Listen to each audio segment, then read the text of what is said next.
जनेऊ बदलने के लिए यह है कि जब भी जनेऊ बदलना हो तो जो नूतन जनेऊ धारण करना है पहले उसको प्रतिष्ठित किया जाता है, क्योंकि जो धागे हैं वो तो सामान्य धागे हैं, पर उनमें जब तक देवताओं की प्रतिष्ठा नहीं होगी तो वह जनेऊ, उसमें शक्ति कहाँ से आएगी, उसमें प्रभाव कहाँ से आएगा। जैसे भगवान का विग्रह है, मूर्ति है, पत्थर से आपने मूर्ति तो बना ली, लेकिन जब तक उसमें प्राण प्रतिष्ठा नहीं हुई तो वो केवल मूर्ति है, प्राण प्रतिष्ठा हो गई तो साक्षात ठाकुर जी हैं। उसी तरह सूत्र से बना हुआ वह यज्ञोपवीत जनेऊ जो है वो तो धागा ही है, लेकिन उसमें जब जो है ब्रह्म ग्रंथि लगा करके उसमें और देवताओं का आह्वान किया जाता है, तो उसके लिए दो तरह से नियम है। एक तो जिनको बार बार जनेऊ बदलने के समय प्रतिष्ठा करने का ज्ञान नहीं है, नहीं कर सकते, क्योंकि हर व्यक्ति तो इतना जानकारी नहीं रखता कि वो हर बार यज्ञोपवीत बदलते समय यज्ञोपवीत को प्रतिष्ठित कर सके।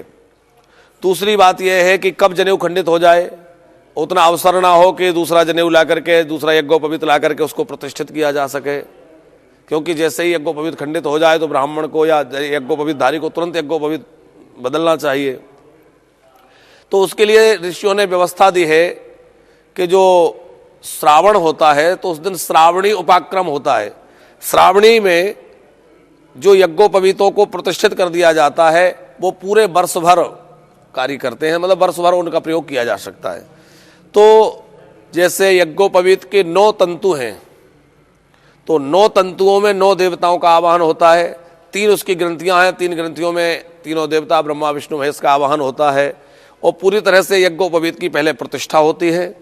प्रतिष्ठा होकर के और आपने श्रावण के उस श्रावणी में रख दिया, श्रावण पूर्णिमा को प्रतिष्ठा करके रख लिया यज्ञोपवीत। 20, 25, 50 की संख्या में जितना हमें लग रहा है कि साल भर में हमें इतने की आवश्यकता लगेगी, उतने यज्ञोपवीत आपने प्रतिष्ठित करके रख दिए।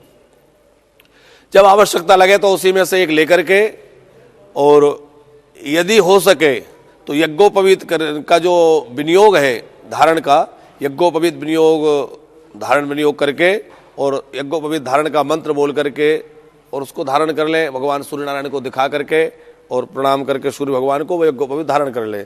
और यदि आपको मंत्र विनियोग नहीं भी आता है तो प्रतिष्ठित किए हुए रखे हैं, उनको भगवान सूर्य नारायण को दिखाएं और धारण कर लें। ब्राह्मण को गायत्री मंत्र का जप करना चाहिए, यज्ञोपवीत धारण करने के बाद गायत्री जपना चाहिए। तो इस तरह से उसका विधान है। यदि आप श्रावण के समय में प्रतिष्ठित करके नहीं रख पाए तो जब भी धारण करें तब उनको प्रतिष्ठित करके धारण करें।